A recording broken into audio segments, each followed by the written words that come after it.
Hey, this is JD. Welcome to my channel. I know all the folks out there are going crazy not seeing a pocket watch, so I figured I'd pull one out and have a look at it. So this is a very nice little pocket watch. I can't even remember the brand name of it, but when you pull the crown out here, this is how you set the time on the pocket watch. So let me set it to get it out of the way, and I'll give you a look at the watch here.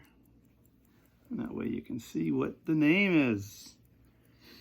And anyway, so you got the watch itself with the crystal on the top. This is, you can tell by tapping it with your fingernail, that this is an acrylic crystal, so it's not a glass crystal.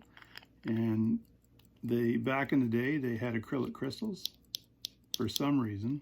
They also had glass crystals, so maybe acrylic crystals came in the 30s, because before that they were all glass crystals. So second hand is on the sub-dial here, just ticking away, the seconds hand. And I've done tons of work on these watches before. See the little groove right there? This is if this were a perhaps railroad grade and pennant, and if this were actually lever set, you would pull the lever out to set it, but this is not a lever set watch. So let me throw that back in.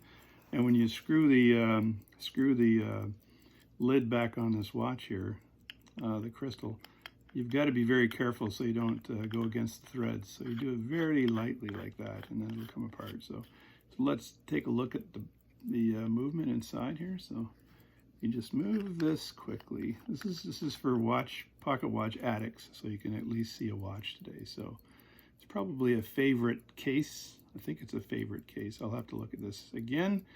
I'm not in my watch shop right now, so I don't have the right tools to look at things the way I normally would. So there we go. That's the watch there. So you've got the balance cock here and the balance ticking away. Looks like I've got a fairly strong amplitude. You can tell just by looking at the watch that the amplitude is pretty strong. And of course you adjust the watch here by moving this thingamajobby doohickey either left or right, and it moves the balance cock. It moves the regulator pins along the hairspring.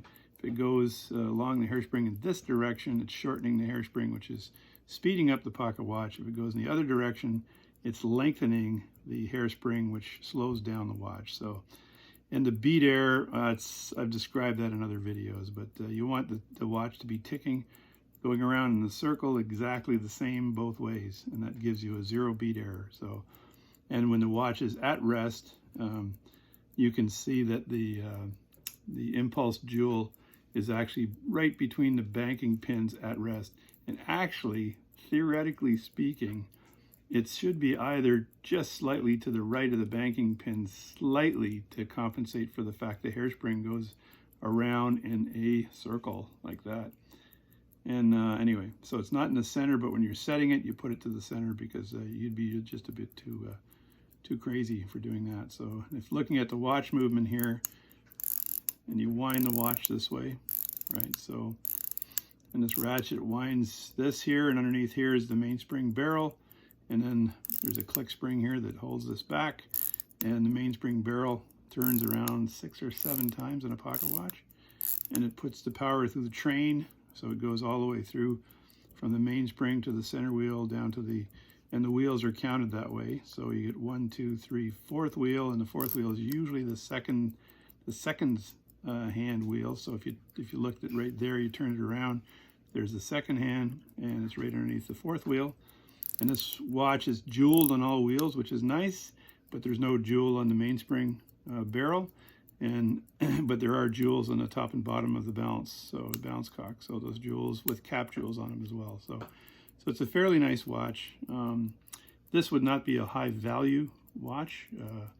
It's not a railroad grade watch, which is distinguishing. Usually, I think the lowest jewel count on a railroad grade was 19 jewels.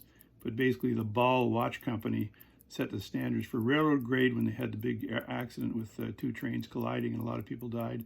So they set the standards for railroad grade watches, and then quickly after, Ball Watch Company did not make watches. All they did was set the standard. And if you look on the internet now, Ball does make watches. Ball USA makes watches, which is kind of crazy. But then Hamilton and Elgin and Waltham and Illinois and all those other companies got on the bandwagon, and started making watches. So this is not a railroad grade watch, but it's a nice piece. So it's one that it looks like the case is not, it's got no dents in it at all and stuff. It's got a little area right here where you can write your initials, or if you're giving it away as a gift, you do that. And again, putting the case back on, you hold it very lightly, you put it on like that, and you just sort of hold it in your fingers that way until it catches, right? And it might take a few seconds for it to catch. All right, come on, don't make me a liar here. That sheep's a liar. And there we go. I've caught it. There we go. And you tighten it up. Don't have to tighten too much. And there we go. That's my quick little video today, just to keep you addicts. Good.